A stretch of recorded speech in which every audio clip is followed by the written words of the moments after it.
It is a huge honor to be with you here today. And it was really cool as we were coming out. There are all these great concert posters of the extraordinary bands and musicians and performers who have played here in the back room.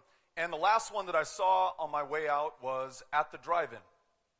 Now, they're from El Paso, Texas, in the great tradition of great rock and roll bands from El Paso, Texas, like the Bobby Fuller Four of the I Fought the Law song, which may have been better in the Clash version, I don't know, but it's a great West Texas gem.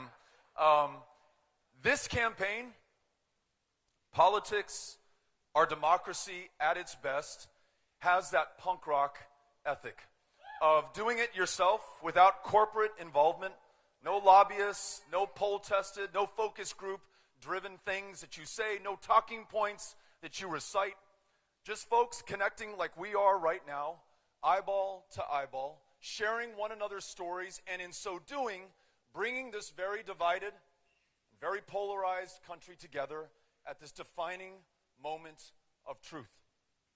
In El Paso, Texas, Amy and I are raising our three kiddos. Ulysses, who's 12, Molly, who just turned 11 years old last month, and their little brother, Henry, who is 8. And El Paso, Texas is, do we have a Henry in the room? Way to go. Enrique. Amy and I met in El Paso. She was not originally from there. In fact, was returning from spending a year in Guatemala teaching school and was passing through El Paso on her way to go do bigger and better things, she thought. Somebody set us up on a blind date. And like any good El Paso boy, I picked up Amy where she was. And remember, this is pre-Tinder, so you don't necessarily know what the other person looks like. You can't swipe in or swipe out of the deal. You show up, you're locked in for the date. Drove her to the U.S.-Mexico border, the Paso del Norte Bridge, and we walked over and we had a drink at the Kentucky Club, where they say, dicen, that they invented the margarita. It's the bar where I would like to think that Bob Dylan wrote Tom Thumb's Blues. You know the beginning of that song? When you're lost in the rain in Juarez, and it's Easter time too, I would love to think that he wrote that at that bar. I want to think that that's where Johnny Cash bought the drugs that he was busted for when he crossed into El Paso, Texas a little bit later that day. And I saw one of the world's greatest musicians on my way in right here, somebody who I've seen perform in El Paso, Texas. I'd like to think that that's where Mickey Raphael has a drink after he's performed a show at the Abram Chavez Theater. Mickey, are you here still? Ladies and gentlemen, Mickey Raphael at the back. Thank you for being here. Person right next to me said, greatest harmonica player in America. I like that. And I have a t-shirt that says the same.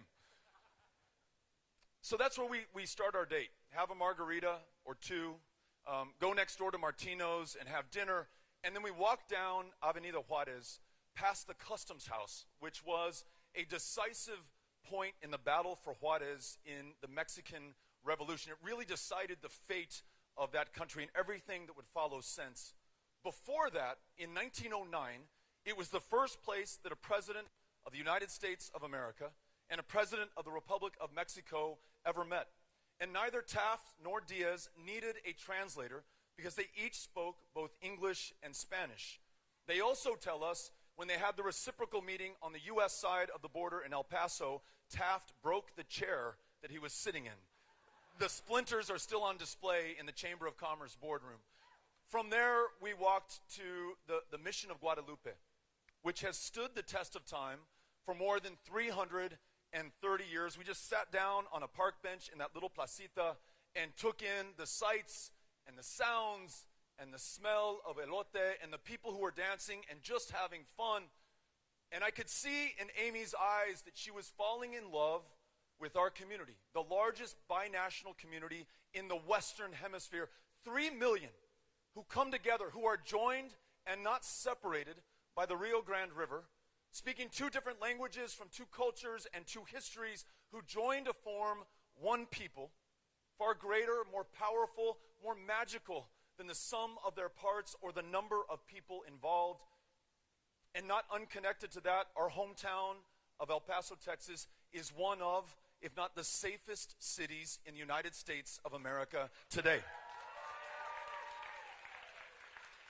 Safe, not despite a quarter of those with whom we live were born somewhere else, chose us, left their family, their comfort, their culture, their language, their country to start anew here, to do better for themselves and for their kids, but also because they were called to do better for all of us, to contribute to our greatness and the success that we enjoy in this country.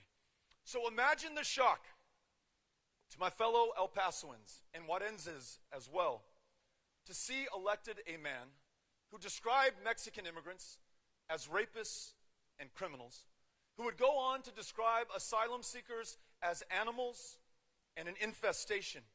Now, I might expect to hear a human being described as an infestation based on their race or their ethnicity sometime during the Third Reich.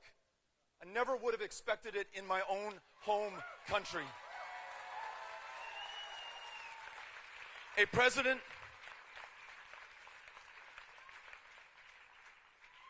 who sought to ban all Muslims, all people of one faith, from the shores of a country that is comprised of people from the world over, from every walk of life, every tradition of faith, patently un-American, except that it was happening in America on our watch.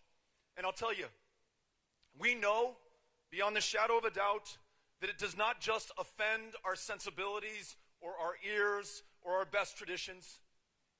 It is effectively and functionally changing the very nature and character of this country. The day on which Donald Trump signed that Muslim ban, the mosque in Victoria, Texas, in my home state, was burned to the ground. You do not get kids in cages. You do not have the deaths of 7 children under our care until the President of the United States has given people permission to treat them as less than the human beings that they are. So how do we meet this challenge? Earlier this year, in our home community of El Paso, Donald Trump came to hold one of these great MAGA rallies using El Paso, Texas, and the U.S.-Mexico border as a backdrop to sell his policies, a 2,000-mile, 30-foot-high, $30 billion wall that will not be built on the international boundary, which is the center line of the Rio Grande River Channel.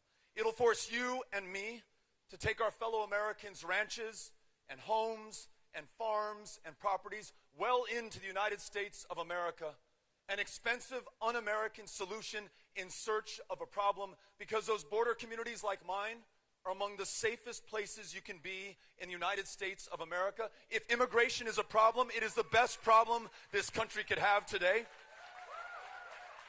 And in the face of those lies and that intolerance and that hatred and that racism, our community stood up to be counted. More than 10,000 people took to the streets of El Paso in a march not against Donald Trump, but for truth, for this country, for a better future for every single one of our kids, because we know that this is our moment of truth, that our kids, who are our conscience, will look back on this moment knowing full well, Mom and Dad, you knew what was going down in America in 2019. You knew what was happening to these kids in your own country. And what did you do? Did you expect someone else to come in and ride to the rescue? Do you think that this would just play itself out? Or did you stand up and take charge and take ownership and take this into your own hands and join together with your fellow Americans to make sure that we define ourselves not by our fears or our smallness or our pettiness, but by our ambitions and our aspirations, the very best of us in who we have always been and who we can be going forward? Those were the folks who stood up on that day in February in El Paso, Texas. And I will tell you, I've never been more proud of my hometown and the people that I live with, except on that day was transcended by another one that I just witnessed this last weekend. You might have read these stories. In Clint, Texas, just outside of El Paso, we have Border Patrol cells, cinder block walls, concrete floors, hundreds of children who have been separated from their parents, toddlers as young as 5 months old, not wearing diapers, meaning that they're shitting in their pants or on the very floor that they will sleep on that night. Other children of no relation to those kids forced to take care of them. No soap or toothpaste or any kind of hygiene provided to those kids who have chicken pox and the flu and are sick. And just imagine the torture that you or your kids would feel, strangers in a strange land, incarcerated, having committed no crime whatsoever, except being a human being and doing what any human being would do under the same set of circumstances, knowing not when or if you will ever see your parents again. We have the largest mass incarceration of children in this country's history who have committed no crime since the internment of Japanese and Japanese Americans in World War II. And in this democracy, do not for a second take any comfort that it was the decision of one man, Donald Trump, of one party, the Republican Party, in a country whose democracy is of, by, and for the people. Every day, every minute that this persists, it is on every single one of us. And knowing that full well, the people of El Paso, last week, under the hot desert sun, showed up by the hundreds to make sure that those kids inside those cells knew that they were in there. And we are not going to stop until they are released, reunited with their families, and treated like the human beings that they are. Are you all with us on this one? Because that's got to be us.